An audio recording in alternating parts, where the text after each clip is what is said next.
Hello, everyone. Welcome to the High School Takes podcast. I am your host, Joey DeMeglio, and there's not much news on the Rangers front this week aside from the Stadium Series announcement. So I've decided to talk a little New York Mets baseball with friends of the show, Cjeths, aka Nick Rose, and Python. Boys, how we doing? How's everything going? Uh, Pretty solid. We kicked off a Mets channel recently too, so we got things rocking with the Mets. We're getting into it. Thanks, Carlos 0-1. Carrasco, for starting the channel off for us. Winning record though with the channel. We had a loss after the podcast, but you know what? Winning record still since the channel is launched. So That's all that matters. We've done Yeah. we've done more than any Mets fan ever has. So I don't know what to tell you. Nice. Yeah. Good job, boys. Good job. Contributors. We'll start with a little hockey talk first, though. There is some news. no, The big news for this week. NHL's so boring. I know, right? Playoffs. Everybody hates the playoffs. Oh, the playoffs. I'm a Rangers fan. I don't know what that's The like. NBA's on and we're talking hockey. Come on.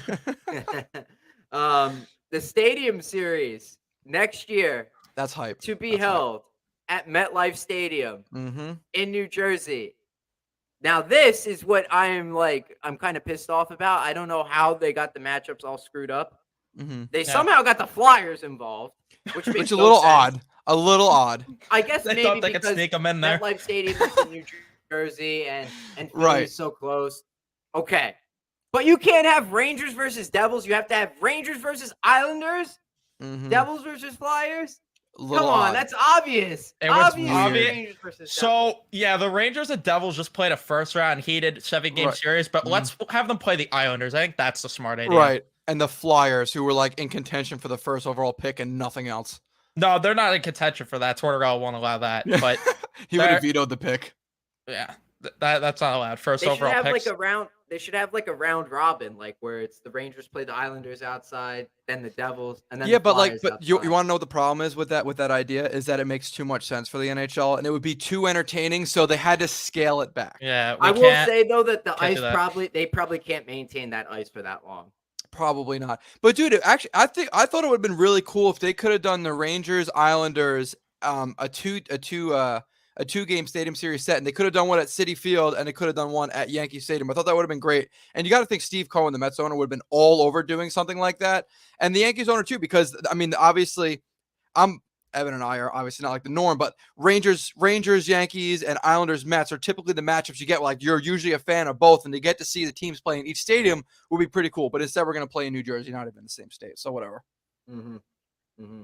Last time the Rangers played in the Stadium Series was the Wasn't too bad. 2013-14 one.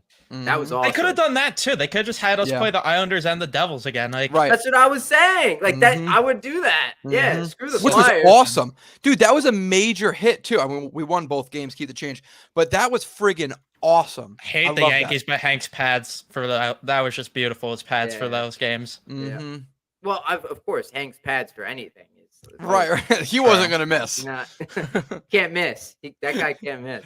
True. I hope the jerseys are better though this time around. I didn't like the Yeah. jerseys that I year. thought at first I didn't like them, and then as time went on, I started to like them. Not Yeah, as but much as, compared like, to the Winter Classics at the end. Oh, absolutely, dude. absolutely. Especially the Winter Classic against the Sabres. I loved those freaking jerseys. Everybody loves dude. those. I'm trying so hard to get a jersey still.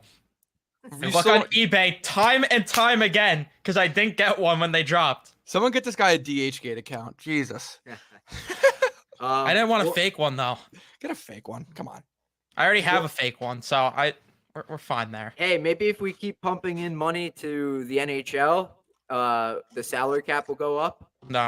Yes, we got to get No. all the Lecision jerseys. No. That'll help with escrow. Because that's Nope. our next topic. The salary cap has rumor. There's rumors going around. This is pure speculation. We don't know if this will actually happen.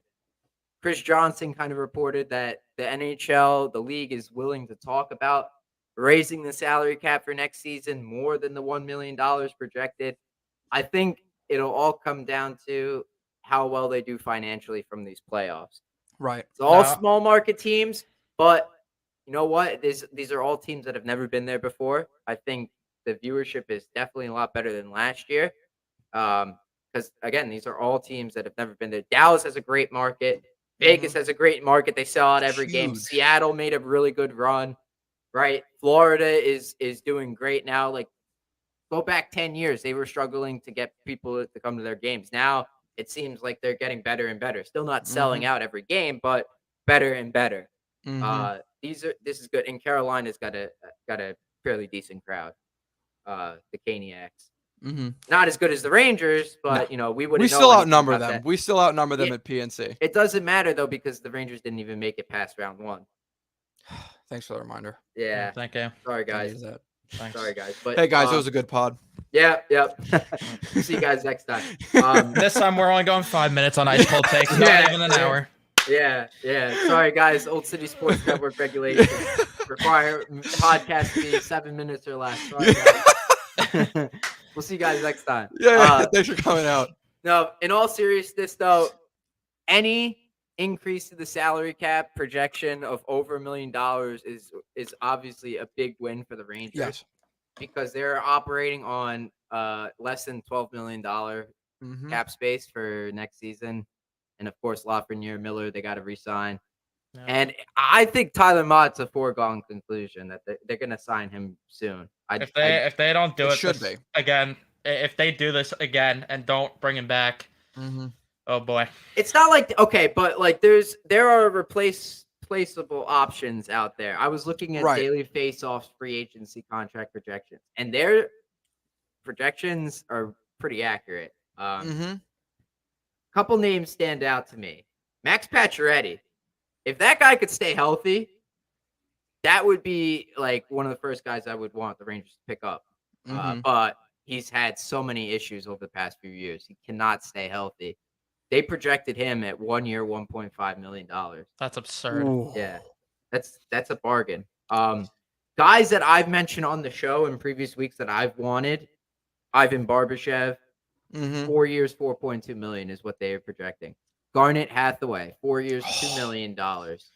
Hathaway at 4 years, $2 million. I think $2 million. Sign me up for that. $2 million is I would not go over that much. Someone's gonna overpay him, dude. Yeah. That's the hard part. Someone's gonna give him like a freaking like a Blake Coleman. Like he's gonna get so overpaid, it's not even funny. Evan Rodriguez, this is the guy that's probably gonna get overpaid. They're Rangers killer. 3 years, $3.7 million for Evan Rodriguez. I don't think it's worth it for that price tag.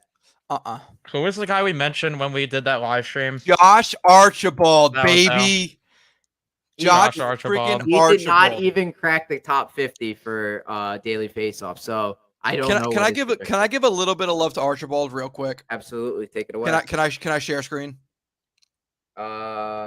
Let's try and figure this out. Yeah, here. Present. My gosh. Did it work? I'm going to have to do some editing. Oh, there it is. Did it work? Here we go. There it is. There we go.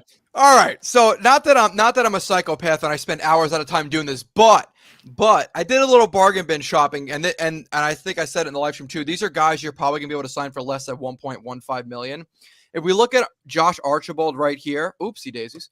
Josh Archibald right here, 0.78 net penalties per 60, which is 14th entire NHL. The average for net penalties per 60 was in the negative. All right, so this guy is not only a net positive, but a net positive to the point that he was 14th in the entire league. If you keep Tyler Mott, you have the number 1 guy in the league, Colin Blackwell, right behind him. How about that? Julian Gauthier, 2 spots. 14 minor penalties would only have him 9th on the Rangers. All right, so he doesn't really take that many penalties. 18.91 hits per 60 is 6th in the league. 2.71 blocks per 60 will be 7th on the entire Rangers team, counting defensemen, and his 0.48 giveaways per 60 would be the least on the Rangers. And I didn't include this stat on there, but something about Josh Archibald, obviously when you see a guy, he's got a lot of hits, a lot of blocks, and not a lot of giveaways, you think he doesn't possess the puck. His SAT or shot attempts percentage was in the positive side. In the positive. So it's not even like when he's on the ice, he's giving up a ton of shots. He's just freaking active. He creates energy. And for all the bargain bin shopping, and Evan and I talked about this, Glendening, Craig Smith, and Josh Archibald, if you can get any of them for 1.15 or less, you got to take a shot on it, I think, personally. Because that's literally what it is. It's a bargain bin shopping list. This is like that Moneyball scene where Billy's just writing the names on the sticker and throwing it up there. And we're just like, who? Right, exactly. But dude, like, I mean, think about it, right? Like, even if you don't do Archibald, even if you don't do Smith, let's say a guy like Luke and Glendenning. If you sign a guy like Luke Glendenning, you're getting a natural right-handed center that pushes Gaudreau and Mott to the wings, where they're going to play better and they're going to play safer. You get a guy that's 59.1% in the dot, 8.1 hits per 60, which would lead the Rangers forwards. Actually, I think it would lead the entire team. I think Truba was at a 786 or something like that. His 4.26 blocks per 60 would lead the Rangers forwards. His 0.28 net penalty per 60 would be third on the entire team. The guy does, like, these are options that you could get for seriously 1.15 or less. And these are guys that we need to look at if we don't want to use picks to offload players like Barkley, Gaudreau, or other guys. If you don't want to do the cap dump route, if you want to run the same roster but kind of plug holes like the Rangers used to do with guys like Benoit Pouliot, Dominic Moore. I hate to say it, when we first brought back Dominic Moore, that was a bargain bin guy. I think we signed him for 1 year, $900,000. Maybe it was even less than that. As just a tryout. And he turned out to be the crux of our fourth line for 3 or 4 years. Benoit Pouliot was that guy that year too. Dude, like if you want to try to plug holes with a playoff team at bargains, this is how you do it. If not, you have these other guys. Hathaway, we already talked about. Jonathan Drouin would probably get similar to the Max Pacioretty deal. No. There's your Evan Rodriguez. I know. There's your Evan Rodriguez. There's your Jesper Foss. My favorite one on this was Ryan Donato. His 14 even strength goals would be 6th on the team. 5.18 hits per 60 would be 6th. His 2.7 takeaways per 60 would be 2nd. And his 13 minor penalties would be 10th. He's got a 0.15 net penalty per 60. So a positive on the net penalties. If you want your Benoit Pouliot type, a guy that can play up and down the lineup, wing or center, I think Ryan Donato is your guy. And still looks like Jimmy Vesey's brother. Let's go. And still looks like Jimmy Vesey's brother. But those are just like, I just ranted and rambled for a minute. But if you want to bargain bin shop and plug holes in the roster without having to give up crazy amounts of assets being both cap space, prospects, picks, whatever you want to call it, those are options that I see the most fitting. Good work, Nick. I would just say you got to work on your Photoshop, your PowerPoint. Isn't it bad? Skills. Yeah. Isn't it bad? I love all the details there. We just got to make it more appealing to the viewer. Oh, That's dude, it. I know. I've literally used the that's same good. background for years now. I've got to get a new one. It's going to be funny if they sign Archibald. We're going to be the only fans Oh, excited on Dude, Twitter. We're gonna be like going like, fucking Archibald, we did it!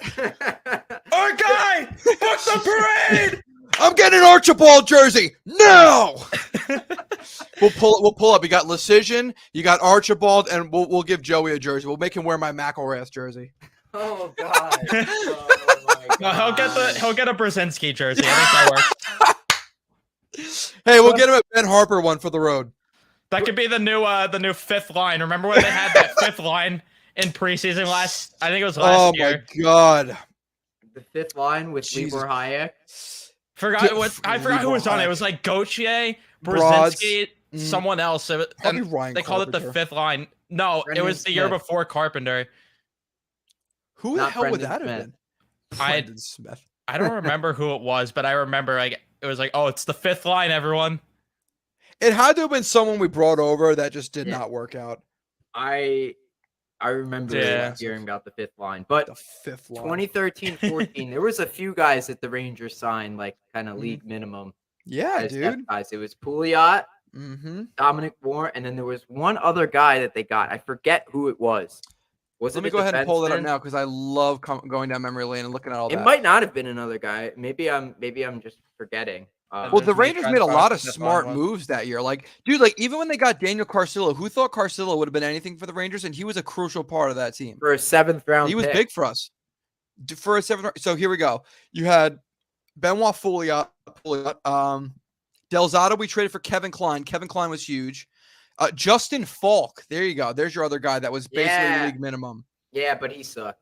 He was awful. Brandon Mashinter, Aaron Ashton was on that team. Foss got his NHL start. Darryl Powell, yuck. I still think he had a single point in his Ranger tenure. Taylor Payat, Rafi Diaz, who we traded we got from the Canucks for a 5th round pick, who ended up being Adam Gaudette, who won the Hobie Baker Award. Sounds right about right. JT Miller had his start. St. Louis, Dorset, Yeah, Justin that Falk team. was the other guy I was looking at, I think. solid player. I remember reading about that in Mm-hmm. 2013 actually, because that was the 13-14 season. Mhm. But yeah, the all these contracts here, like okay, Nick Foligno 1 year, $1.2 million from Mhm. Daily Faceoff. Jesper Foss 2 years, $2.3 million. Nick Mhm. Bukestad, 2 years, 2.3 million. These are all affordable. And the golden one, Corey Perry, 1 year, That's $850,000. If that's the case, sign him tomorrow. You mean to tell me that's you the wouldn't case, take a sign him off. flyer on that guy? easily. that's the case, I'd bring him in rather him on the tomorrow. 4th line than Jimmy VC. Not even a question. Also, Noel Chari is 2 years, 1.5 million. Yeah, I would do that. Not bad. Not bad. I'm just such an Archibald guy. I don't know.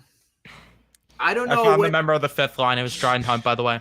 Dryden Hunt. See, like that's what I I thought his mean. name was Like Mike. they could go after these guys. My concern is they start playing these guys like they're Yeah. first liners. Yeah, Mhm. that's You the got to get problem. devoted fourth liners. And I think, too, if you're signing guys like Archibald, my man crush, if you sign guys like Archibald and you get like a good amount of them, like I think if you have 3 or 4 of those guys on the roster and you have guys like him and VC, for example, just 2 guys I'm thinking on top of my head, right? Him, VC, and let's play pretend, but 2 others. If you got guys like that nipping at each other's ankles the entire season, competing for a 4th line spot, and you're rotating guys in and out, that is great competition to have. Like, I think a big problem is, and we talked about this, all of us at length, when you're comfortable at your position, whether it's at work in real life, whether it's a sport, if you're comfortable, you're comfortable. You're not going to put forth your best effort because who the hell are you competing with? Do you think there was ever a day like God, I don't want to, cast an indictment on anybody that Jimmy VC showed up to practice was like, I'm not getting scratched tomorrow. What the fuck does it matter? Like, why would I do this if I don't really have to worry about getting scratched, or any of the other guys? If your job is not in jeopardy, you're obviously not going to give 150% because you don't need to. But if your job's in jeopardy, every night you're in the lineup, you're not going to take it for granted. I think as a team like Tampa Bay does that perfectly, as there is no guaranteed spots. You got guys like Ross Colton, Matthew Joseph, and all those guys we just talked about nipping at your ankles every single day. And you know damn well if they get in that lineup one day, you might not be in there the day after. And I think that healthy competition is huge, both on defense and offense. It's like remember in 2016 when Terry Collins had that one rant where he was like, I have a whole bunch of people in Vegas that want to come up here and play. Like, if you don't want to show up to play, then don't show up or whatever. I agree. And then the team showed up and they went on a run and made the playoffs. But like, that's the idea. That's exactly. I think that's what you're referring to. With your point. With your point of playing guys in the top 6, that's why I said that Craig Smith is probably my favorite of those options, just because I feel like you could play him in the top 6. I'm not saying he's going to be what Jesper Foss was, but he could be similar to what Jesper Foss was to Panarin. I think Donato would be good, but I think he would ask for a little too much. That I think so he had too. A really good year. He did. He's a killer he kills the Rangers. And that's why I put him and Evan Rodriguez on the list. Not because of like their little micro stats that I was unaware of. It's because they kill us when they play against us. So maybe if they play for us, they'll do just as good. Kind of like Artemi Panarin. He was a Rangers killer. We brought him on and he was a killer for us, just not in the playoffs. I'm not on board with putting, like, if I had to compare like 2 rosters, right? And one roster the Rangers have going into next year is one with a bunch of free agents. At like kind of league minimum $1 to $2 million contracts, and the other roster is Will Cooley, Brendan Othman, Zach Jones. I would take the free agents. I don't feel comfortable. Yeah. I don't feel comfortable with Will Cooley yet. I don't know too much about him. The Rangers are absolutely 100% going to have to use like Zach Jones or Matthew Ross. I'm telling you though, if Knobloch gets the job, expect more of those guys on the roster. I think so. Yeah, That's but I still think there should be an effort. I still think there should be an effort to get guys that have been in the league. I agree, but we can't go down the Jared Tenorti's route. No. They got to actually get competent players. That's for damn sure. Like I wouldn't say Corey Perry's Tenorti level. Yeah, like, no. Right. Still get it done. Right. And he's perfect because that's the guy that like if the team is not in the battle, he will drag them into the battle, whether it's him taking a stupid penalty or doing something to piss off the other team where you like, all right, now I have to play hard because they're going to be coming at me hard thanks to what Paris just did. I would have said they should do everything they can to get Barbashev, but if his projection is that 4.2 million, they can't get too much. That's only like 0.8 million less than what Tarasenko would get is what they're projecting. And that's crazy too. Like 3 years, like for Tarasenko, they have. I was shocked that Kane is going to get more. I'm shocked too. Like on here, 3 years, $5 million. He wants term. Tarasenko, I'm expecting like a 6-7 year contract. I'm not expecting a 3-year deal. No, He'll get like a Taylor Hall, Boston type deal, just probably a significantly lower AAV. I That's agree. kind of That's crazy. with the Islanders. Like Oh, Patrick Kane, 3 years, 5.75. I think that's nuts. what? Yeah, I think that's a it lot. was. I That's saw too that was much. nuts. Something that gets lost on all of this is how much are they going to spend on a backup goalie this offseason? Are they going to just they promote Domingue, or are they going to Promote Domingue. Promote Domingue. Give Garon the reins in the Or- minors and bite the bullet. Like Or- just If Halaka's chasing, I think 300 wins. If he wants to come back just to get that, then he could take. give me He's a somebody 30. younger, He's man. over I'm so 35. him. Okay, all right. Hey, hang on a second. He's over 35, so they could put the incentives in the contract. They could do that, or Yeah, they you could. go with Ming, and I don't know how good of a goalie he is. I don't know. I think the that's problem too is, God forbid you have an injury. Do you want Domingue starting games for you? And Right. if Dylan Garand isn't Right. ready yet, that's your third option. They can't risk it. They can't. Yeah. I You think know who- Halak is not going to ask for the same amount that he has this year. 1.5. I I think it's would No love move that. clause. But you know what, dude? We see it year after year in the NHL. Sometimes you call up a random goalie and they just do well. Like who in Vegas, when they called up Logan Thompson, took that kid serious until then he became a Calder candidate. He played so well. Dude, you never know. And who knows? I mean, God, It's all and about I mean the team God. in front. Exactly. And I'm saying God forbid, and I cannot stress it enough. If Shesterkin gets hurt, let's say he's out for 2 months, and you've got Domingue and Garand having to flip-flop every other game. What if one of them gets hot and then you have a Cam Talbot situation where like a guy like who you expected nothing of is playing off his ass good, and the absolute worst thing that happens is you have a really good trade asset. It's a roll of the dice, though. You have your Adam Huskas, and then you have your Mackenzie Skapskis. Like, it's a roll of the dice. That's the issue. Well, Huska, they did him no favors. They just threw him in No. against the best offensive team in the league. Right. For his first start. Like, have at it, kid. What did you Right. think was going to happen? Right. But dude, but sometimes it's weird. Like who would have thought Cam Talbot would have done as well as he did when Marty Baron retired? I think Cam Talbot become like a He was legitimate solid. starting goaltender. Like I'm not against having not the safest option as a backup. I am a-okay with that just because dude, like worst comes to worst, you have to trade for a backup goalie to take the spot, or you just sign one in free agency that's overseas or something like that. There are plenty of options. I would be in the cap situation we're in right now. I'd be against spending on a backup goalie, which is crazy that we're talking about spending $900,000 making a difference, but it would. That $150,000 or $100,000 cash upgrade over Domingue for a different backup goalie would affect us a lot, considering we're going to be as close to the ceiling as we can be. We might not even have a 23-man roster. How funny Yeah, I would it don't be if they think so. signed Jonathan Quick? No, How funny would that be? Rangers Wow. Grew up a Rangers fan, Wow. but I mean, think he'll get paid somewhere. Like I think he'll still get an okay contract if he took league minimum to play here or Domingue equivalent to come here. I'd sign him in a heartbeat. Yeah. Because I'm looking at the list right now. There's just But the Rangers can't have a 23-man roster like they did this year. There's no They way won't be able to. they can't I afford said it. it It's the gonna other be day. 21. That's it. Mm-hmm. Yeah, and I said it the other day that they don't want to make the mistake like they did Mhm. at this year's deadline. They gotta get more cap space earlier on instead of doing the gymnastics they did to get Kane. Right.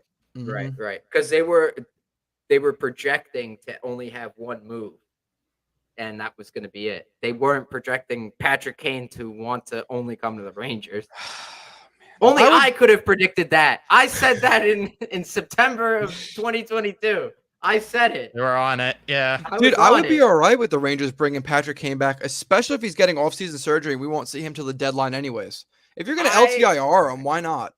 On a 1 year, $1.5 million deal when he's not even counting as a cap till he comes in anyways. Why not? Okay. What does it hurt? I understand that, but the Rangers desperately need Alexi Lafreniere to put it together in the next. No, I'm for the specifically long run. saying Patrick Kane for a middle six role. Like when he comes back, he's not in the top six. He needs to understand like your role is going to be a third middle line six scoring winger. forward. He's got to be third line winger. Right. I don't know if I You're love gonna it. need Lafreniere to I don't play. either, but like as a power play specialist, like a guy that could help out the third line. I want their third line to be different this year. I want them to have that shutdown type of third line. Enough of this top nine, like all skill and everything stuff. So- I sound like such a boomer fan, I know, but like no, it's I don't just disagree with simply you, though. not going. It just simply wasn't working, and they need to shake something up. I, So I what would is- love You're it. saying like the third line's got to get their chances off of good defense. Yes, I would like Trocheck to be the third line center next That's year. what I was going to say. Heedle to next. be on the second line. Panarin needs to suck it up. If he doesn't like playing with Heedle, suck it up. And put Kakko and Lafreniere in the top 6. It's I time. agree. I 100,000%. like Heedle and Panarin together. They've spent a little bit of time. Like there's a couple of shifts, but when they were together, they made some things happen. I like that. I agree, dude. If you want to shake it up, like, and if you really want that shutdown third line, a player who's become, and I think we got to be careful when we say third line because like they're pretty much deployed just as much as the top 6 was, and I think we're going to see more of an even shakeout of lines next season, especially if the kids get moved into the top 6. I think your shutdown line, if it starts with Kreider, Trocheck, and whomever, I think that's a good start. I think you need to have 2 offensive lines, a good checking third line, which again starts with Kreider and Trocheck and who the F ever, and then you have your fourth line. I think that makes a huge difference, and then it makes it easier to do like Kreider, Trocheck, and Corey Perry. Ooh, I'd be okay with that. I really wonder Why what not? the new coach does, like, and how they do deploy the lines. Now that That's you what mentioned it that, I comes- think it comes down. With the 2 front runners, you have to figure there's going to be. It's going to be serious competition. It's going to be It needs to and- be.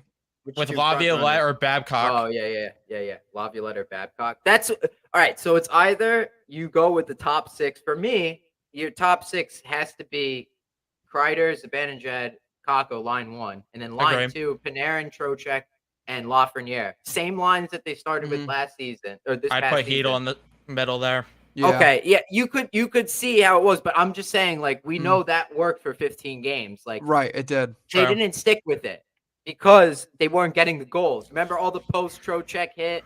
The Rangers hit like 50 posts in the first 2 months of the season. Lafreniere also needs to show how bad he wants it. I Right. want him Seriously. to put in, like Valley said, he needs to put the golf clubs away and he needs to hit it this offseason. Exactly. Zibanejad did it. It worked. All these guys did it. Like, when is one of these veterans going to be like, listen, we know you were drafted first overall. We know you think that you did it all, but there's more to you. And you got to do this to be the player that you need to be. Dude, what about like and hear me out for a second. What about a Kakko, Laffrey, Zibanejad line? Zibanejad's your shooter. Kakko's the guy that works the puck down low. If you could somehow have Laffy on the other side and maybe ring it around and find Zibanejad in the middle, I'm talking about offensive zone setups. Why would that not work? I You wanted got that when three guys- Laffy was drafted. Dude, but like that's like that. Don't like they could all carry the puck in the zone. They could all make a breakout pass. They could all receive a breakout pass. They could all work down low. Why would we not give that line a shot? Why not stack your top line and put your kids in a position to succeed? If Tampa Bay can take undrafted players and make them better than top picks, why can't we take top picks and make them just as good as their undrafted? Because they don't players? have the patience that Tampa Bay does. We need to develop some damn patience. Either that, or I'm gonna find freaking Dolan and I don't know, Patience piece of loses shit. money. We just. And I don't blame James Dolan for rushing the process at all. I don't blame that at all. I think, But he's killing us, dude. We I haven't know won. it's We haven't won a killing- cup since '94. The Knicks haven't won in how long? If What- this motherfucker just kept his damn hands, his dirty hands off of New York sports, we'd be fine. I know, but look at the past couple of years. Look at how much tickets have gone for. Look at, the success last year of the Rangers. Yeah. The success this season of the Knicks.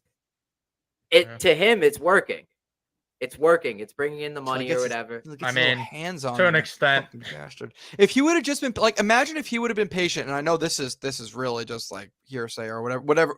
Well, like this is really just playing imaginary lands right now. But if JD and Gordon was still the GM and president of hockey operations, we got to assume the Jack Eichel trade happens, right? If the Jack Eichel trade happens, Yeah. Strom's not coming back. You don't worry about Strom. You don't bring in Trocheck. So you pay Jack Eichel. What is Eichel making right now? 10.5? Is that what he's at? Or 9.5? Maybe 10 on the nose. 10, What- 10.5. Okay, so whatever the hell it might be, if you have freaking Zibanejad and Eichel, and then you're not paying whomever, I think a team's pretty damn scary right now. You probably never go out and sign Barkley Gaudreau, so there's another basically $4 million you could tack on top of that. 10 like- million, actually. Sorry. Yeah, so you have an overage of 500,000 if you don't have Trocheck and Gaudreau, but you have Jack Eichel in there.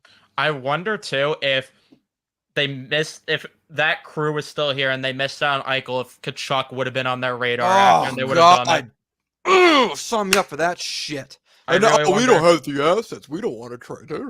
No, we can't trade Niels Lundqvist. Oh I no, feel but like let's a- trade Pavel Buchnevich for a career fourth liner and I- a second round pick. I feel like a fool for harboring Nils Lundqvist for so long for God, man, having we the were all wanting the fooled Rangers though. to Like, lose. Yeah, we were. We Same all thing with were. Kravtsov. Same thing with Yep. Kravtsov.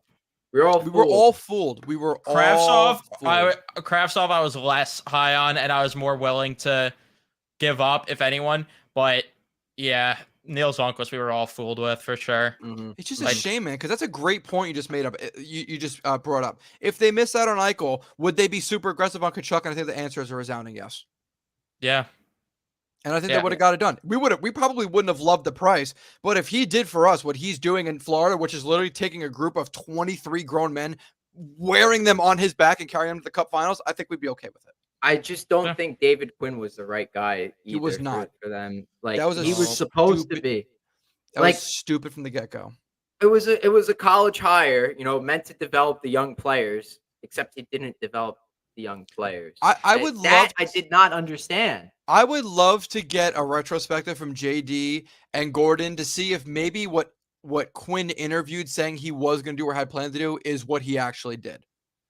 Because I wonder if Quinn said, "Oh yeah, patience, developing this, that, and the other thing," but when in reality, obviously it's not what he did. Because there's no way that Gordon and JD would have signed off on, "Oh yeah, I got to be as hard as I can on these kids, play them on the fourth line and scratch them," right? Like there's Mhm. no way he said that in the interviews. Well, JD wasn't there until after they hired. Oh. Until I Well, then really- Gordon.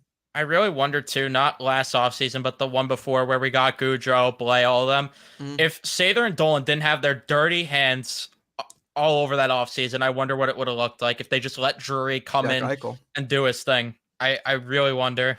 It would have been Eichel would have been primary target number one because the Rangers were the only team seen as a reasonable fit and an aggressively pursuing fit for Jack Eichel. We heard all the time, it's not a matter of if, it's a matter of when the Rangers get Jack Eichel, and that all changed after the Artemi Panarin Tom Wilson incident.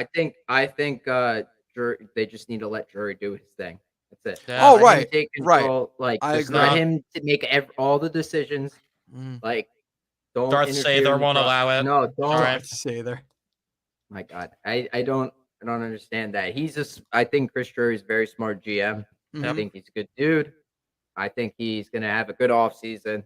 I hope so. I think if you look at the contract negotiations that he's already had with Lindgren, Shesterkin, Filipino, Jimmy Vesey, even, Mm-hmm. it speaks for itself. Right. Those are bargains.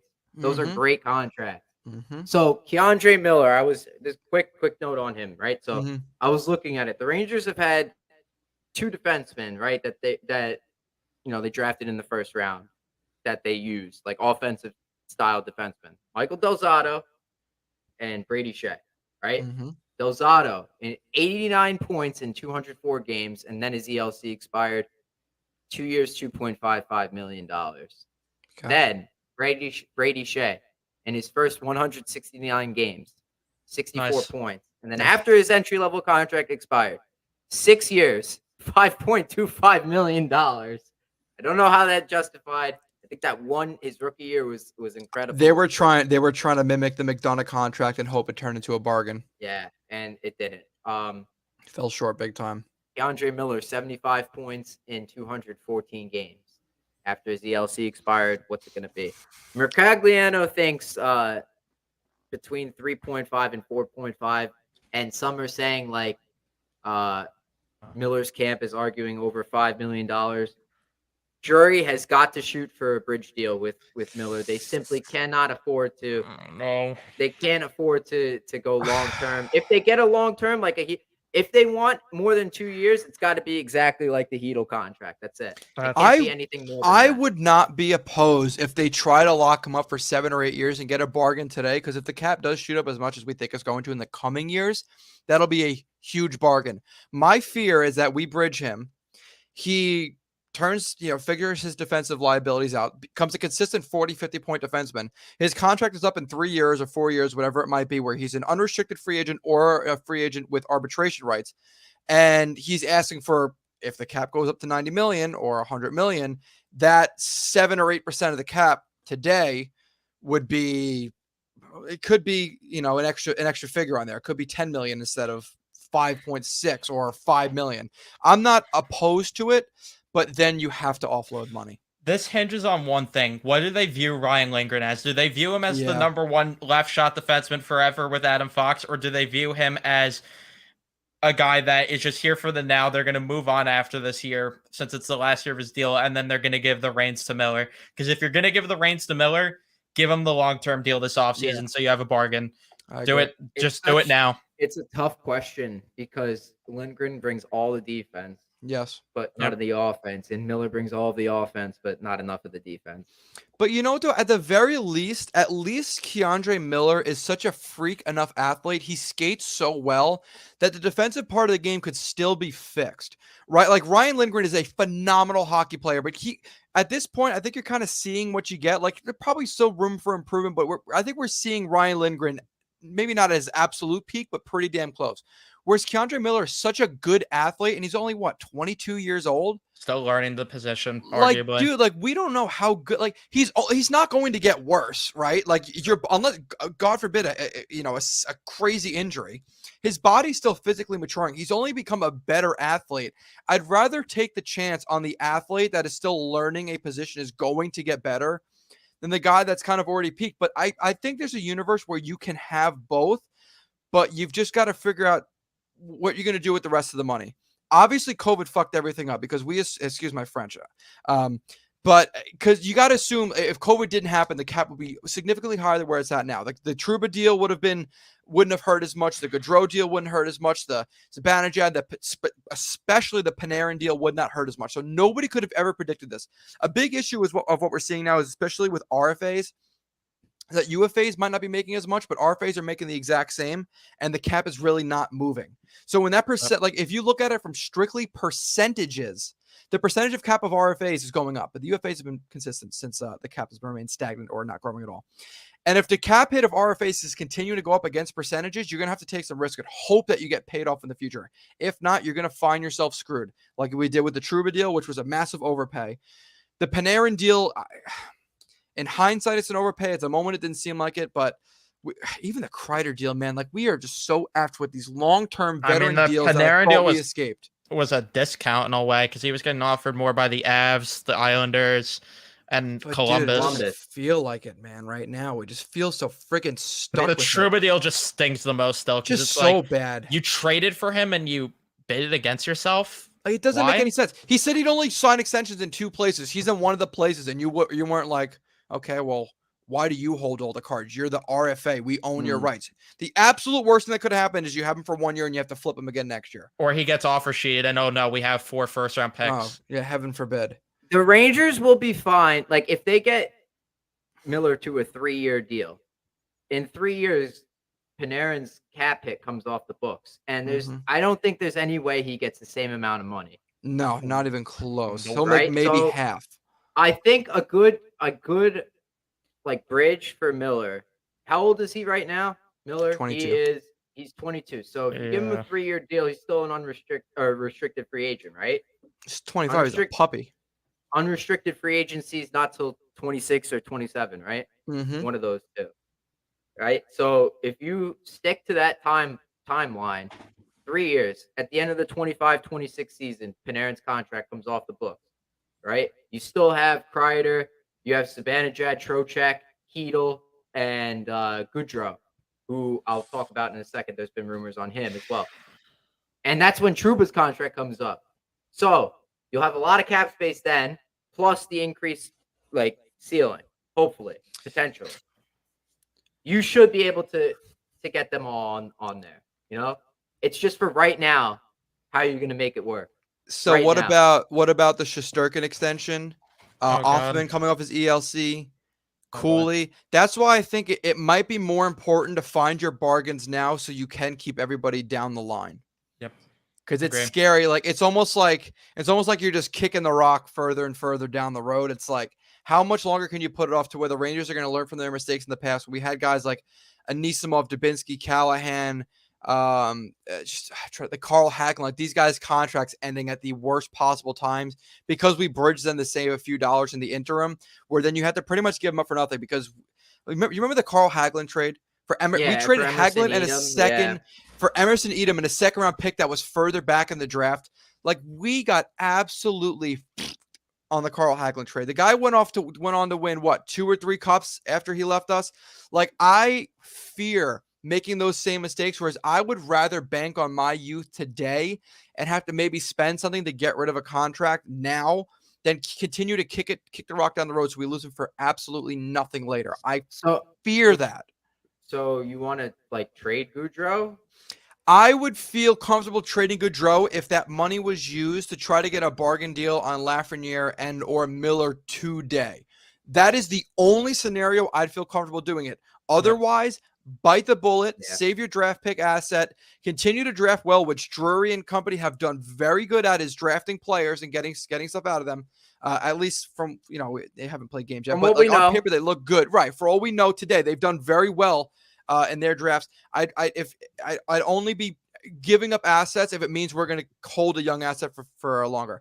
I absolutely hate bridge deals. I think it causes nothing but chaos for the team, and it's just kicking the rock further and further down the road and putting yourself in a bind later. It's almost like procrastinating, but at $1 million level. I think GMs are just more scared now because of the fact that the cap didn't end up shooting up just because of obviously COVID. But right, I think they 100%. have to regret not giving Igor a longer deal. Huge mistake. I know it was a gamble on that was good, but I know it was a gamble because of the fact that you didn't know he was going to be this good. But why not take the chance? Yeah, they should have taken the chance. They know. Okay, so they got to know what their priorities are. They know that Shesterkin is the best player on the team. Mm-hmm. Yeah. Right. Like, without him, the team is not as good wild card. Right. At so, best. I mean, last year they would have been competing for first overall pick if they didn't have Shesterkin. I agree 100%. Right. 100%. It's not like they're just going to let Shesterkin walk. I think they'll trade somebody. They'll trade Kreider before they My question is Shesterkin just going to walk? Dude, if he plays with as bad of a team in front of him as he did this year, if I were him, I'd run the F away, and Henrik Lundqvist would whisper in his ear, "Get the F out of here, kid, because you're going to end up dealing with what I dealt with." Yeah, I'm scared more of him because I know the Rangers will do everything in their power to keep him. Yeah. I'm more scared that he's going to walk away from us. I agree. And they have 2 years to get this right somehow. And there's not a sexy coach on the market. There's not a lot of cap space for the Rangers to bring in talent. Mm-hmm. It is such an ugly situation right now, and they're going to have to either find a diamond in the rough coach, or this coach, if it's a veteran, is going to have to pull a miracle out of their ass and drag them to a run that we didn't think was possible, because I agree. It's ugly. It is so ugly. I agree 100,000%. Yeah, Barclay Goodrow's name has come up in trade rumors. It's pure speculation. Arthur Staple wrote something about it. It was a question in his mailbag. It's not happening. Like, it's not a foregone conclusion that it's going to happen. Guard's future line mate. Yeah, like they were saying, like, all right, Arthur Staple was saying, throw in a second or a third round pick as a sweetener. That's to crazy. Move him. That's absolutely ridiculous. I thought there would be at least one GM that's like, you know what? The Barclay Goodrow guy's not bad. I thought for sure that there would be one GM. Like, why does it cost what we got rid of Nemeth for? Like seriously, that's my biggest issue right now. We got Ty Emberson in return for Nemeth. Like, what? It's ridiculous. That's unless you're using that money to lock up one of your young assets long term, there's no point in getting what you're gonna try to bargain bin shop at $3 million a year for another player. You're out of your friggin' mind. Sign your young guys if you're going to open up the cap space, because that is more important than anything else. Are we going to continue the trend of your Carl Hagelins, your Anisimovs, your Callahans, your Dubinsky's, where you put yourself in such a bad situation, you either overpay the hell out of them or lose them for nothing when their deal's up? Because that's what's going to happen. The Rangers, I'm sure, would have loved to re-sign Ryan Callahan. I'm sure they would have loved to, but he was going to ask for significantly more money than what he was worth. No offense to Ryan Callahan, but more than what he was worth, and rightfully so, him asking for that, because he was pretty much on a bargain deal before that, and it was either overpay him or trade him. That was the only decision we had. And what did we do? We just moved on from him. And you lost a great player. Even like God, and this one still hurts because I was a huge Carl Hagelin fan. That Carl Hagelin situation sucked because he went on and had a great career after he left us. A great career. We lost him for pretty much nothing. That HBK line. Mm-hmm. Dude. Yep. That Would've was been that was nice. Jesper Fast before Jesper Fast. Yeah. Yeah. And Up and down the line. another guy they lost, Jesper Foss, another guy they fumbled Mhm. for that because why give him one more year? That was Right, the first seriously. that was the first Larry Brooks W that I've ever seen in my life when he tweeted that a couple days ago that they Mhm. fumbled by not giving him the extra year. Such a stupid mistake. When we had money to do it too. It's not like back then we were dying for money. We had the money then and we didn't make the move. This is a lot. There's a lot of tough decisions to be made. Like now, I'm Yeah. understanding like why Mhm. stop. The job's not for everybody. No, it's not. I would Because not then you be got an guys like interest- John Shaka who lived and died by giving guys long-term deals and hoping it worked in Arizona. And then you had your Christian Fishers and all those guys that are making way more than Doug what Wilson Garland. was the king of that though. Garland, Oh. Ekman Larson. Yeah. But like he also was giving it to players that were just mid. Like Christian Fisher was never a good player. The fact that he gave him an 8-year deal worth $4.5 million or whatever it is now was beyond me. At least Keandre Miller is still a 40-point defenseman at the end of the day. You know what I'm saying? And 22 years old. You don't It's think all, Doug it's Wilson's all what worse? it's all what they value, what the Rangers Mhm. value. Like, I mean, I think your pillars, like Panarin, has got to be one of those pillars for the Rangers. They've invested so much in him. Right. Yep. Fox is on the defense. Mhm. Honestly, I think Lindgren should be around here until he's I in agree. his 30s. Dude, Until he's in his 100%. 30s. I know there's people saying you could get more back for him now. His value will never be higher. Yeah, but what can you get back for him that could make this team better?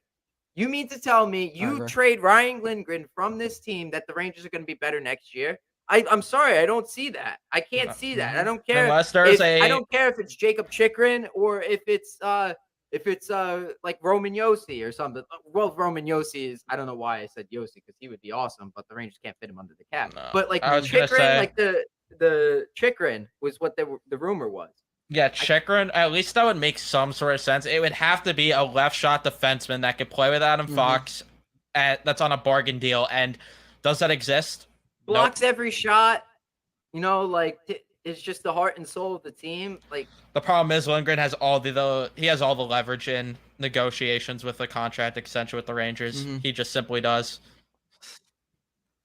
it's He does. Yeah, all right. Which is a problem. I But- love how I said. I love how So I said that's like. I was gonna say, love what? how- Wait, what were I- you gonna say? Yeah, I love how I said in the beginning that Quick there was Ranger not a lot of- conversation? Yeah, Yeah. and it's 47 minutes. Oh my! I was God. gonna mention that But real Yeah. quick before we talk Mets. I just wanna though, make- Go ahead. Go ahead, guys. Both of you guys, get your points in, and then. all right, Evan, ready? 1, 2, 3, you go first. Okay, who do you guys want? Just no bullshit with it. Rangers head coach. Who do you want next year? Don't put me on a spot like this. I take it back. You're not allowed to talk anymore. Chris Knobloch. Knobloch. Give me Knobloch. I said I wouldn't say it because I don't want to get canceled. I'm gonna run and hide after I say it. Mike Babcock. Get the Get him! Get him! No way! Really? Yes. Until he brings Lafreniere to the front of the room and he goes, "Hey guys, look what Laffy said about all you." Like, like he did the Mitch Marner. Like, Ugh. Please No. avoid that for me, Mike. Save me. imagine the Bab Sox in New York. Who Who knows though? But who knows? I mean, it could work out. If they're gonna go with the veteran, that's the guy that I want. I prefer not? him before Laviolette. Okay, I'll take you on that. Yeah, when you were talking about disciplinarian, like Babcock was who I was thinking about. And What about developmentally? We still have young guys in this team that need to develop. Can they put like Knobloch on the bench to like to groom him to be a head coach? Like, please, because if you keep taking this process as in like a 2-year here, all right, let's focus on these next 2 years and then fire the coach and then let's get another coach for another 2 years. Like that defeats the purpose of the rebuild. I agree. No? 100%. Like when you build a team from start to finish, don't you want to have like the one coach to take you through the length of that? That's the entire only thing I worry thing. about with Babcock, but I just don't think Knobloch's ready. I don't. I think they need to wait a few more years for him. I think he's one it more. works, it works, I think he's though. one more coach away. The only Hard pressed to be reason convincing that I him of think that. the only reason I would think Drury might do it is because he's putting himself in a safer spot with his job. Because if you promote Knobloch, it's like, all right, you promote a guy from within, didn't work Mhm. out. Oh well. But I feel like Drury, if he hires a veteran, is putting himself at risk of losing his job if it doesn't work out. Mm-hmm. It's a good point. But also, if he puts in with like Knobloch and the Rangers suck in the first year, like by December, the same thing this year. What's going to happen? There It's will be tough. panic. This is what I was talking to Johnny Mack about last week. Like, if they That's why I get a want a guy like veteran. Patrick Waugh, there will be no panic because he's a veteran coach. Please Right. no. Please no. I would not want Patrick Waugh. Please no. That guy's a psycho. I can't get on board with that. I can't do it. Babcock. I think that's a name. I think that's them throwing another name in the mix. Like, do you remember before we hired Elaine Vigneault? Like all the candidates said, Wayne Gretzky, Mark Messier, Mike Keenan, all interviewing for the Rangers. Like those are, I think those are just names that they're throwing out there. Mm-hmm. Yes, and I do want to make it clear for anyone that thinks that I'm going to be bringing out the pom-poms, doing all backflips, and being a cheerleader here for Babcock if he gets hired. No, I'm not going to be that excited. It's just the guy that I would hire if I was the Rangers right now, given the options. I would. That's Glenn Sather's pick for sure. I know that. Yeah. For a fact. Well, James Dolan's pick we all know is Joel Quenneville. Yes, but Yeah. I think Gary Bettman is like saying no, you're not doing that, and that's not happening. No matter what, I'm not celebrating the next coach hire. I'm not. Yeah. It's gonna be a mid coach. It's gonna be something that we're like, okay. They're having a mid-off right now. That's all it is. A mid off.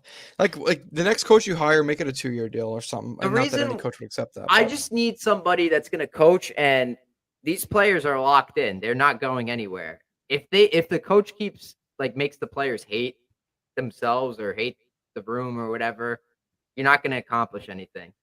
The players need to buy into whatever style they have to play. Maybe it does come down to the players themselves not being like prima donnas. Because I saw Jack Eichel dump and chase the puck. Yep. Why That's is what I've Jack been Eichel saying. dumping and chasing the puck, and why aren't you? That's Right. what I've been saying. And I said this in maybe my you most are right. recent with my most recent video. I said that this is the last coach for the players. If the players don't respond to this coach enough, you guys are too soft. You got to get out of here, and they got to change things at that point. But how though? They have full no movement clauses. By then, you're going to be able to move Trouba. You're going to be able to move Kreider with those modified no movement clauses. Hope so. Trocheck, maybe you could pry away, but Panarin, you'll eat the last year of that deal. And it will be what it will be. You keep Fox, you keep Zibanejad because, well, with Fox you want to, obviously. With Zibanejad, you don't really have a choice even if you do want to get rid of him. But yeah, this is the last go around for them. I agree. It'd be tough to go through 3 coaches and be like, yeah, it's the coach's fault.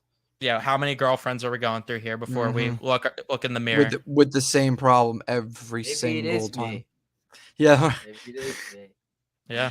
Boys, Perhaps I'm the issue. I am impressed that we went 53 minutes on like no Only us. We're just getting started. And yeah. We still have like 6 more hours to go. Yeah, I know. We got a lot of time here. So we're gonna move to the change up, which is our baseball segment. Okay. Ice Cold Takes. Nice A little New York transition. Sports Podcast is sponsored by Righteous Felon. Go to righteousfelon.com and use promo code OCSN to get 15% off your favorite flavors of beef jerky. Do it. I just got this craft bundled jerky for my father for Father's Day. I can't wait till it gets here because spoiler, that's mine. So we're gonna share that thing. I got the my same goal is one. to like finish the thing before like the end of day 1. You know, it's got like 10 bags of beef jerky in it. Yeah, I got Honestly, it too. It's great. It is. Yeah. It's great. Quiet. I use your promo code too. All right. Good. Nick, have you gotten some of that craft jerky? Grace gets upset when I play with jerky. Oh my God. All right. Well, anyways, folks, you guys got to go get some beef jerky from Righteous Felon. It's tasty. It's delicious. It's the best jerky you've never had. Unless you have a Grace in your life, don't do it. Anyways, New York Mets talk. After the first 2 months, I guess, of putting them off, I finally started watching the Mets, and the other night they're playing the Rays, the best team in the league, and They go down. What was it? 5-2. They're down. Was 3-0? 2-0. 2-0. 5-2. And like, what was it? They were down 7-5. The more recent comebacks, the Guardians won in my head. Yeah. I don't have Yeah. enough of a memory of that Rays one, But but that they've been coming back. Right. The real no quit in New York. Nico said, right? Sure. Dude, 100%. Like the Mets embody no quit in New York. Like playing from behind, humping poles after home runs. This is the Plan team B, of New baby. York. Get it for the Like- railings. Oh my Pete Alonso. God. Dude, Alonso's lost his mind. Dude, Honestly. the guy is off his. He's so off the deep end, but I freaking love it. The guy's leading the MLB in home runs. He's impregnating every pole and every dugout in the MLB. This is the friggin' man. And you know what, too? He loves the team. He loves where he's at. He's cursing to the fans in celebration. Let's fucking go, Mets. The Mets have never had, like, we've always had these professional, like, New York sports, like, I got to be professional. I got to give the political answers. Then you got Pete Alonso literally air humping and saying, let's fucking go, Mets. Give me this. Give me this, dude. Like, dude, oh, God, man. Like, I can get behind this. I can't get behind Pete. I'm definitely not getting in front of Pete, but I love this thing, dude. This is freaking awesome. Like, to have players that are like ice cold take of the day. like, to have players this excited to be here, this excited to win, and playing at an elite level like Pete is, to me, this is the captain of the New York Mets. Yes, hands down. Thank you. I'm The tired captain of of the Mets. New York talk. I'm tired of the Nemo talk. Yes, thank you. El Give him the Capitan. extension. Give him the extension already. Big Meat Pete. Let him give him the pay that Remember- man the friggin' super max. All right, let's I go. don't know what they're waiting for. They're waiting too long. Everyone. No. Remember I don't You know know. what it is? It's Pete waiting for the fuzzy poles in the dugout. That's it. He's pissed off about the hard poles. Imagine they put a no humping clause in that next contract. Oh He my walks God. away. It's like, no humping. I'm out of here. That would be a Well, Yankees let's fucking go clause. Mets That's still. that's a Yankees clause. Oh, that dude. is a Yankees clause. Yeah. No, Oh my- going within this distance of the poles. The no fun Not league. allowed that. Dude, Steinbrenner's got caution tape in the dugout. No Like, no- Alonso's allowed. It's like the FCC from Yeah. Family Guy. Nope. Dude, they got like guys coming from like they hold like a sheet in front of him while he's doing it. Like, no one gets in. Oh, Yeah, dude, yeah. I love Pete. Like, seriously, I'm telling you, this guy is the kind that like, if you have a player, I don't give a shit what he's like in the dugout. If he's this interactive, he's having this much fun on the team, give him the damn. It's baseball. What does a captain even matter, anyways? Even Just off give the the damn- field, he just embraces New York so Yes. much. He did the Yes. thing with the cleats for 9/11. Yes. You see him doing off the field stuff all the time. Mhm. Give him the fucking captain. Seriously. He loves being a Met. That's Dude, Yeah. he does. him dropping the F-bomb. We'll get right into we'll Yes. get right in. Him dropping the F-bomb. Like, I understand the idea, like, yeah, there's kids there, you got to be professional, blah, blah, blah. Oh But my God. his passion overtook all of that. That was Yes. from the heart, man. Like, I he agree. loves being. Remember when St. Louis came to the Rangers and he Mhm. gave and they won on Mother's Day and he Yep. gave that speech? Well, he dropped an F-bomb in that one too, Yep. and no one said Mhm. anything then. Yep. He said, "I'm so effing proud to be a New York Mhm. Ranger," Yep. or whatever it was. I got to give the hat to the whole team. Dude, Mark That was Cuban a- did it. that And was he's the owner of a speech team. out of passion. Dude, do you remember when Mark Cuban did it twice? He said, "Oh, you just got a $15,000 fine for saying the F word." They go, "What do you have to say about that?" He goes, "Fuck it." And he got another, like who cares? Like, oh my God, a bad word. Your child's virgin ears. Oh no. They're going to hear a curse word. You probably say it in front of them all the time. Get off your fucking morality high They're horse. in a building with God. 50,000 people that Like, are seriously. intense Met fans. You're going to hear it regardless. Like, dude, and first of all, you're in New York. I'm pretty sure it's legal to take a piss in the streets. Your kid has seen and heard worse. He can hear an F-bomb. It's all right. Jesus Christ almighty. Who are we fooling? If you're on the wrong side of City Field when you're leaving the stadium, you're going to see shit your kid doesn't want to see. He can hear an F word. He'll live, I assure you. This is worse than the Matt Harvey middle finger picture on Instagram after he had his surgery. It's everyone relax.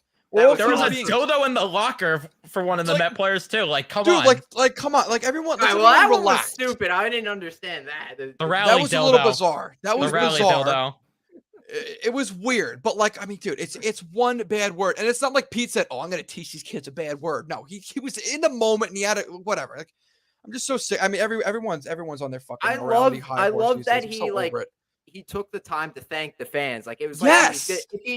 if he could, he would have thanked each and every single one of the fans. Like him and Mhm. Lindor on those 2 nights, like Mhm. it was like I just want to thank you guys for coming out. That was the first Yeah. thing he said. Thank you Mhm. so much for staying to the end. Like I Mhm. know it was a late night, it went into extra Right. innings. And then like at the end, thank you guys once again, LFGM, blah blah blah. I love that. Absolutely. What other sport do you see that in where like he gets interviewed on the field and it's always like you know, we put out a good performance, we got the W. It's like, no, thanks to the fans for showing up. You guys really helped us tonight. You know, I love that. I think that's Mhm. awesome. He It's so embraces New York it's like so no one else. He does. genuine.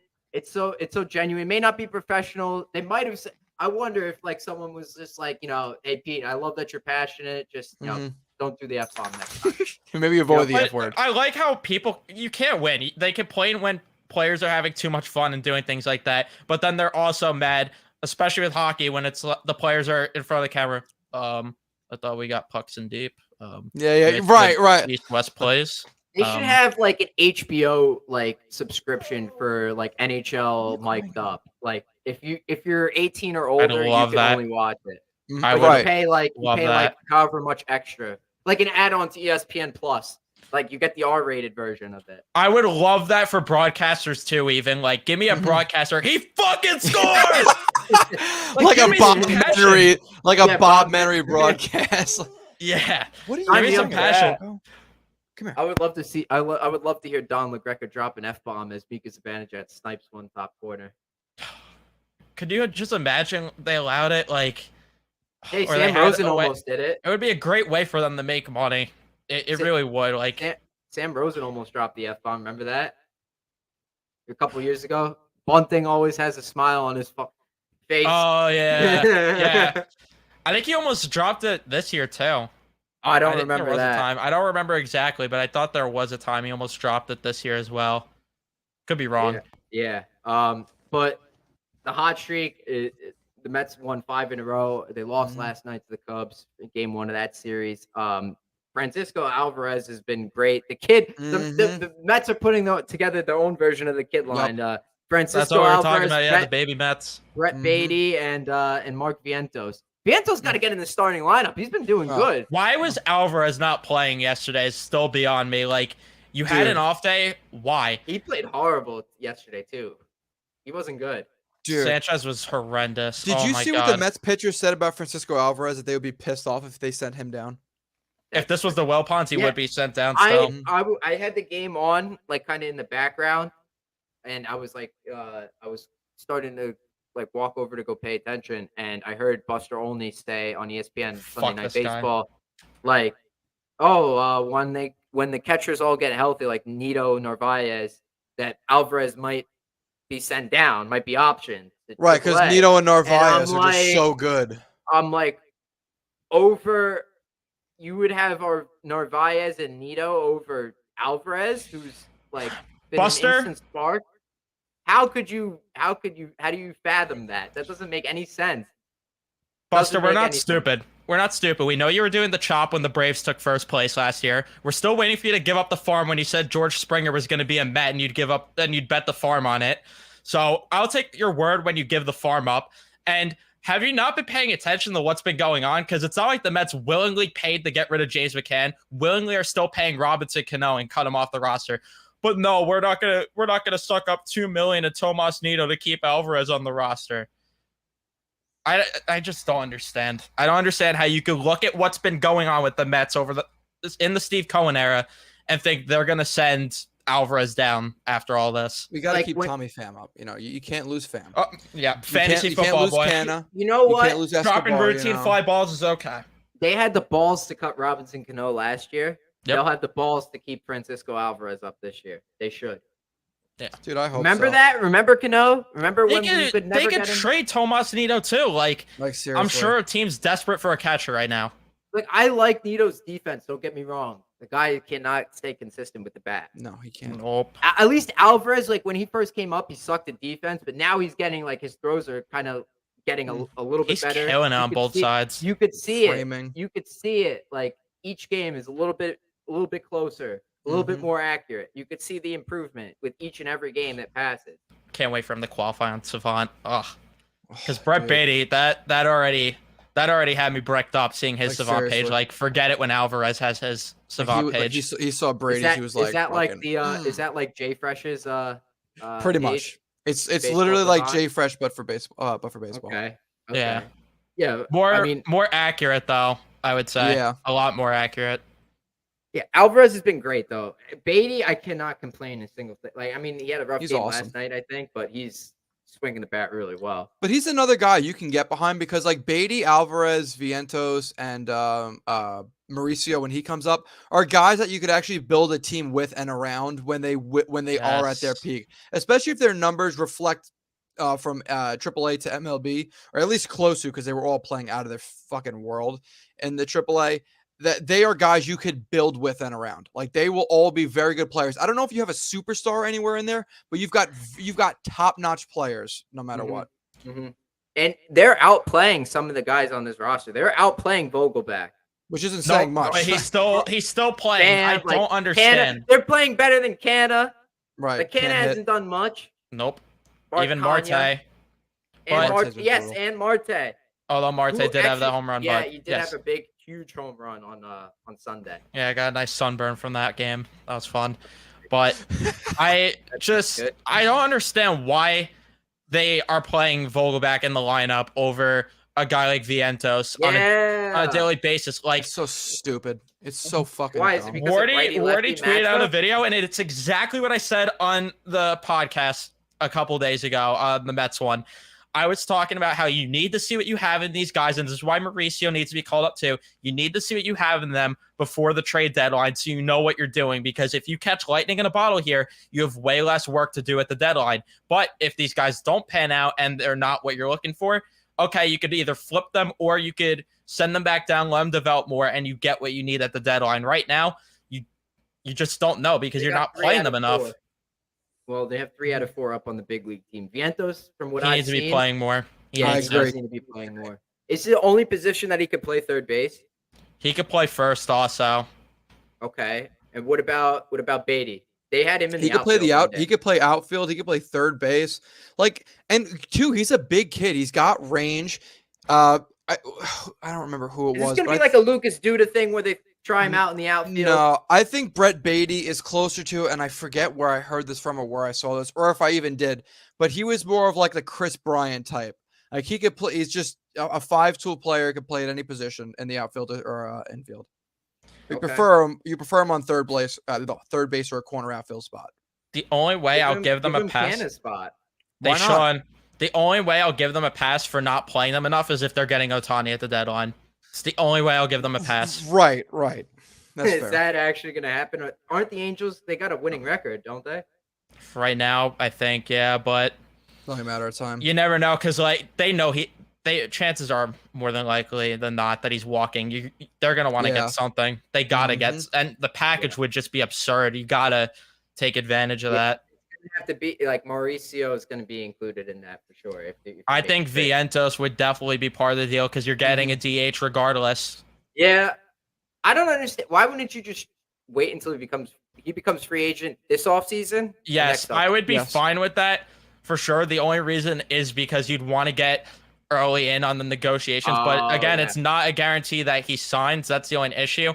But also, like, yeah, I'd love it if they could just wait till the offseason versus paying the price, because I don't want to lose a lot of these guys. Plus, I don't think the Mets even have what it takes to get them. They don't have any pitching prospects. They don't. The Angels Matthew are going to want Allen. pitching prospects. Dude's hurt again.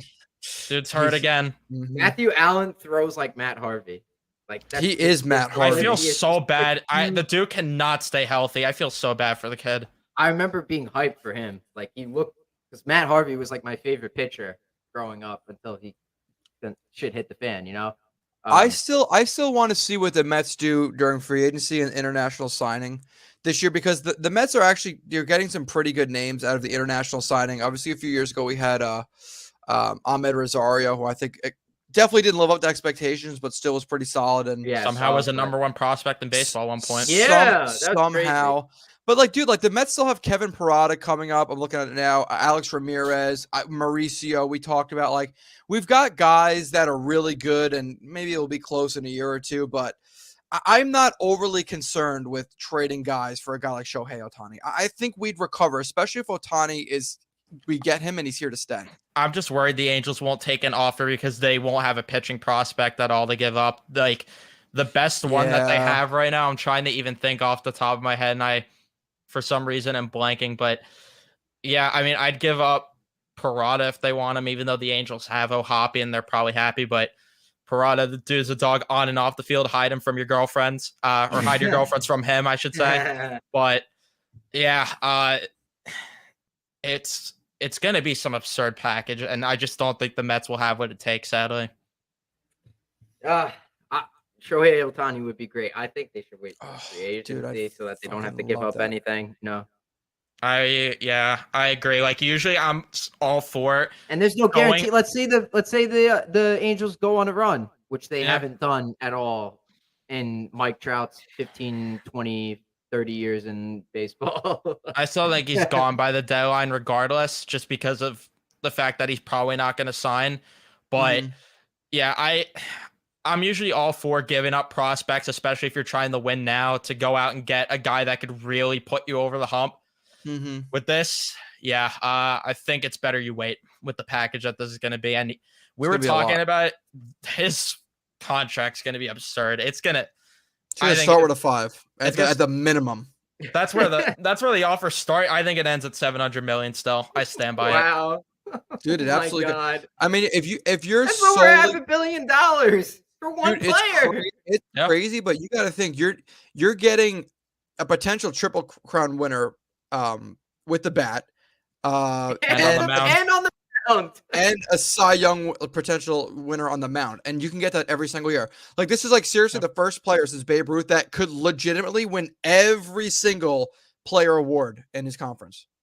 Yeah. That's why in the league. I guess it's baseball. Like he could win Silver Slugger, he can win Gold Glove, he can win Cy Young, he can win MVP, he could win the Triple Crown, he can win he could just do everything and anything. The big question is can he stay healthy? Which knowing the Mets, they get him and he get hurt. Knock on wood, it does not happen, but who knows? It naturally would, but yeah, like I said, also the jersey sales would be absurd. The ticket sales would go up. Like it's a no-brainer to do it. Like it's worth the investment probably, but yeah, I mean it's just going to be a matter of if he wants to come here, because I have no doubt that the Mets are going to match whatever the highest offer is. Steve Cohen would do everything in his power to get him here. It's a failure if he doesn't. I agree. That's how he would view it. For sure. No, it's a failure if he doesn't do everything, is what I'm saying. If he does everything and he has a preference of location, I could live with that. I could live with that. But if it comes down to Steve Cohen not giving the highest bid or going all in, then what are we doing here? Right. Like if it's between LA or the Mets and he doesn't go all in, that's a failure. But I think to the standards that Cohen has is if it's a failure if he doesn't get him at all. Right. Regardless of the situation.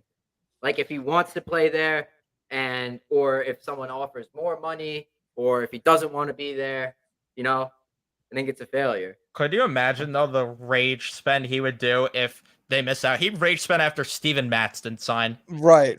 If it comes down to Ohtani picking somewhere else. Yeah, thank God they didn't. They dodged a lot of bullets lately. Correa, Bauer, like they have dodged Springer. Even I'd say they dodged a bullet because Nimmo's become one of the better center fielders. Nimmo's good. Yeah, I always said, why don't they trust? Everybody's like, oh, the Mets need a bona fide center fielder. I'm like, you have one. I'll say why aren't you playing Nimmo?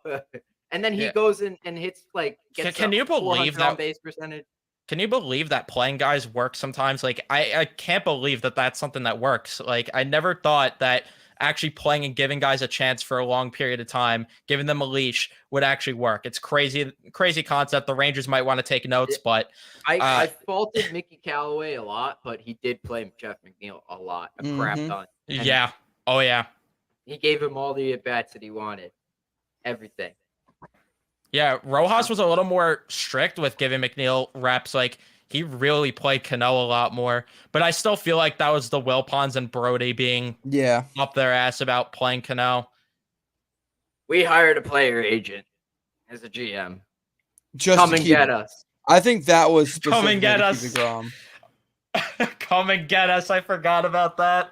Yeah. Oh no. When Gary Cohn was recapping the 2019 season, it was like, well, it went from come and get us to they came and got us to the summer of love to Brody the, even said it himself. He's like, they came and they got us yeah. after that year. And then it was the fall of discontent, I think was the last day. We were talking about it last episode, how like it's crazy how times have changed. We were begging for Dylan Betances under our Christmas trees, Yeah. man. Oh my god. Oh my god. This, Yes. Oh god. Yes, we were. And he did not work out that We way. were such a poverty And we franchise thought, back like, I then, thought dude. Jed Lowry was going to be good. That's but what yeah, that's what I was saying. We were like, but he never stayed healthy. nope, He sucked. dude just wasn't He real. had 7 at bats. Dude, How how dare about him disrespect Terrence Gore's number like that? how about the biggest move before Stephen Cohen came to the Mets? The biggest move that we had made before Cohen's arrival in like the past decade and change since the Beltran signing was fucking Jason Bay. Could Like somebody? that was like our crowning. Like, guys, we got him. I would love it if We got somebody could find the last move in the Wilpon era, the last trade that happened in the Wilpon era. Ooh. I don't know how much research that will take, but I'm Ooh. gonna try and Google it. find it. Look it up on the Google. Let's see if I I can. remember when it was reported that Steve first bought the Mets, and then I was really happy. And then, like, a couple weeks later, the TV part of it screwed it up, and then it was off the table. And then we had to wait another year. And thank And then God, it was right off the rip. Francisco Lindor like wasted no Thank time. God, Steve Cohen bought the Mets. So Mhm. when would that have been though? 2020, right? That was our last like season because I'm Yeah. I'm looking at the off-season moves. That was technically Cohen by then. Okay. This is the last notable trade. Who could try and figure it out? It was with the Baltimore Orioles, and the Mets All right. acquired 2 players. Oh, Miguel Castro? No. No? What year? Actually, 2020? yes, Miguel Castro's one of them. Yes, and they did get someone else. Oh. See if you What can year? name the 3 guys. This was 2020. The 3 guys that they got at the deadline. Miguel Castro they got at 2020? Yes. Miguel Castro. Okay, there's one, right? Who the fuck would we have gotten from the Orioles? They had nobody back then. They had 2 guys from the Orioles. Would you guys like a hint? No, Yes. Castro was one of the Orioles guys. The other was from the Rangers. Oh, wait, Todd Frazier. Yep, Todd the Frazier. Todd father, Frage. the Todd And- father. And one more from the Orioles. Oh my God. He was a catcher. Oh my God. Oh my God. I probably know this too. Was it Malden? No. No, not not Maldonado. Oh my. He did play for the Astros at one point, so you're. Dude, Wait, no. I know the name. This is Oh my God. fucking that geriatric bastard, right? It was an old over the hill. It was Right in the can.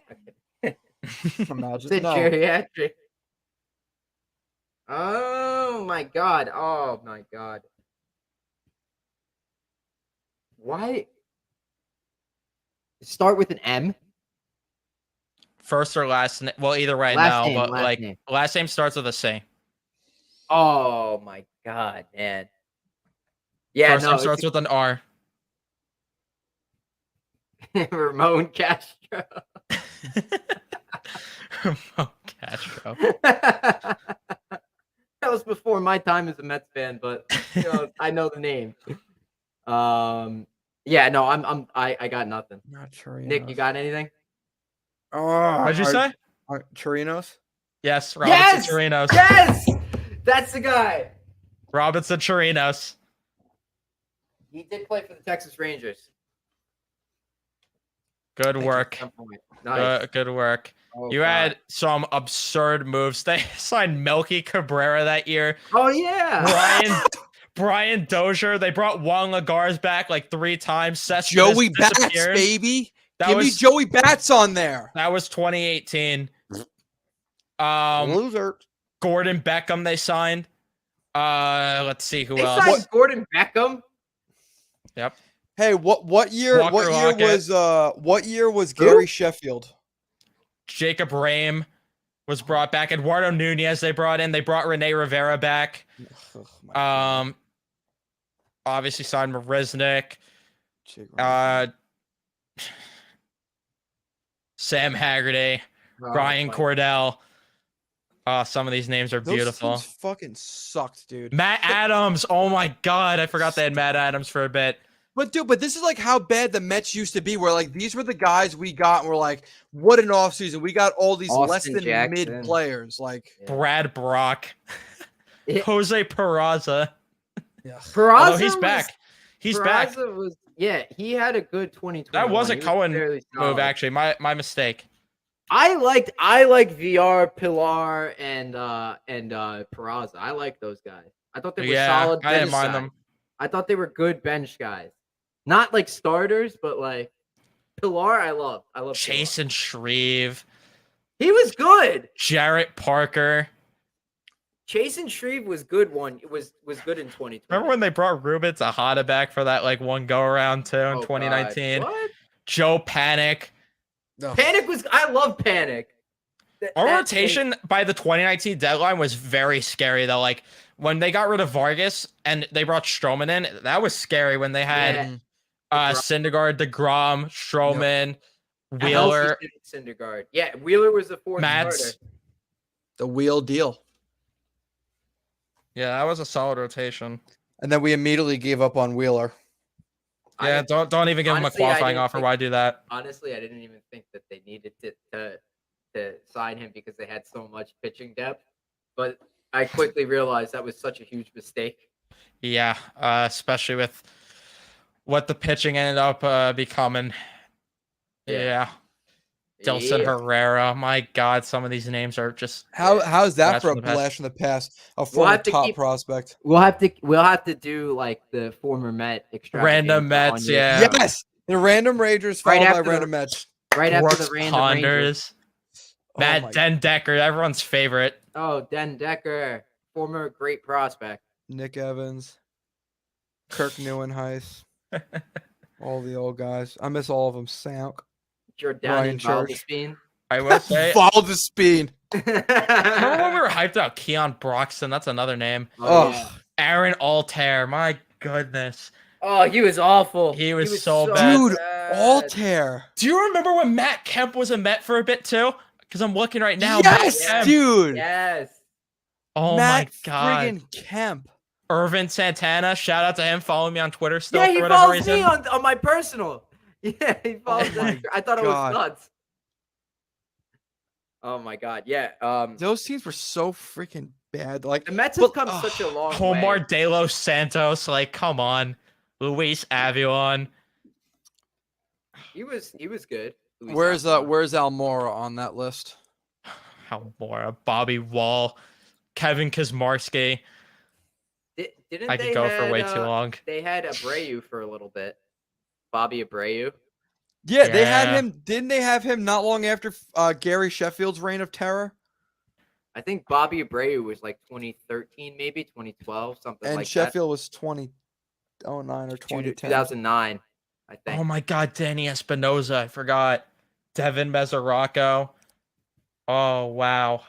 Hey, this might be before your guys' time, but you remember when they got Damian Easley and Sean Green from the Rockies, or not the Rockies, the Diamondbacks?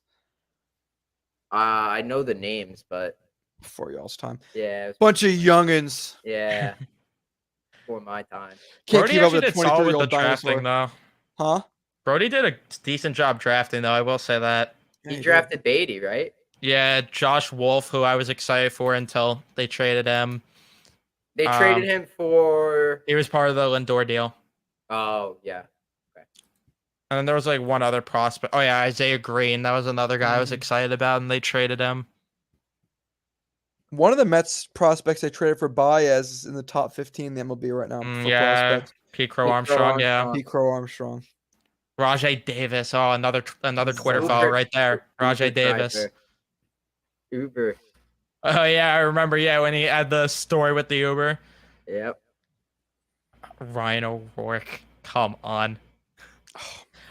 even last year they had some absurd names. Like they literally had an accountant pitch for them last year. I remember it so specifically against the Phillies. It's like I forgot the guy. I think it was like his last name was Fisher. I forgot his first name. But they had some absurd, like, oh my god. Oh, it was the guy married to that country singer girl, Mike Fisher. No. Just kidding. Wait. Who are you talking about? Are you talking about Carrie Underwood? Wait. Oh my god. Former I was gonna captain of the say, Nashville Predators. That threw me off completely. Franklin Killamay. Oh my god, that's another name. Ugh. Who's your Alright. favorite? Who's your favorite worst player for the Mets? Like Oh. favorite player that was just absolutely like favorite player. And when I say favorite, I mean like the worst of the worst, a name that you remember because he was so bad. Oh, there's a few. Aaron Altair has got to be on that list. Mhm. Yeah, you're asking a lot for me, but I would have to say that's tough. That's tough. Maybe Eric O'Flaherty. That might be my pick. Eric O'Flaherty. Fernando Nieve Wait a minute. on there. The Mets had Tyler McGill's brother at one point. I didn't even know that. Really? Yeah, they had Trevor McGill also. Jesus. Well, I've got 3 nominations for mine. Okay. One of them is before y'all's time. Aaron Heilman. Oh, I know. He gave up He's- the homer to Yachty. Very forgettable. Aaron Heilman. This one kills me. Luis Castillo Oh God. dropped the damn fly ball when the Yankees beat us in that one game. I think that was on my birthday, if I remember correctly. Oh. And oh my God. my number one of all time, who I reference all the time because he was so overpaid, but would still be the richest player in the NHL, Jason fucking Vargas. Yep. I remember when he like warmed up the Taylor Swift for a bit too. That was funny. He was Like so he tried bad. so hard to be relevant. Oh my! Do you remember TJ Rivera? I'm Yes. sorry, I'm just Yeah. getting mesmerized by so many of these He's- names. Oh no, Ty Kelly's the one on Twitter, right? He's got the Yeah, really funny That's Twitter the account. that's the one Frank the Tank always talks about or whatever. Yes. Josh Smoker. Oh my god. What about Kelly Johnson and fucking Juan Uribe? When are they coming back? Hey, those guys were solid pickups. Dude, Yeah. they were really solid. Alejandro Yeah, De Aza. That's another Oh my name. God, De Deaza. Oh my Yeah. god. Yeah. Like our big center fielder depth signing. Oh, here it comes. De AJ Aza. Ramos. I remember when that dude was our closer. Dude, because we traded for him at a deadline, correct? When we were rebuilding and we acquired him because he had a year left on his deal. Yes. AJ Ramos. Yeah. All right, fellas. I know we could do this all day, but We could. I'm gonna wrap this up. Oh, I come know, on. I didn't even get to Drew know, Gagno yet. I know, man. I know. The people on Spotify are gonna be like, "What the hell is going on? Why are there just random names like, going on here? What are these guys Why haven't they doing?" named Gavin Cecchini yet? Yeah. Oh God. Jesus. They stopped Remem- talking at this timestamp about this. Remember Travis Darno? Oh. All right, that's enough of that. Okay. A longer episode for Ice Cold Takes. You know, Yeah. this is abnormal for the program. We went an hour and a half. Enjoy, fellas. Anyways, boys, thanks so much for hopping on with me. It was a pleasure. We'll do it some more, especially during the season. We'll get Hell you guys yes. back on for sure. Hell yes. During the NHL Yep. season, I mean. But yeah, pray the cap for NHL goes up $10 million for next year, and Mets got to win 12 in a row. Yep, Okay. and we'll talk about Bye, the Nuggets everybody. winning it all next episode. Yeah. Okay.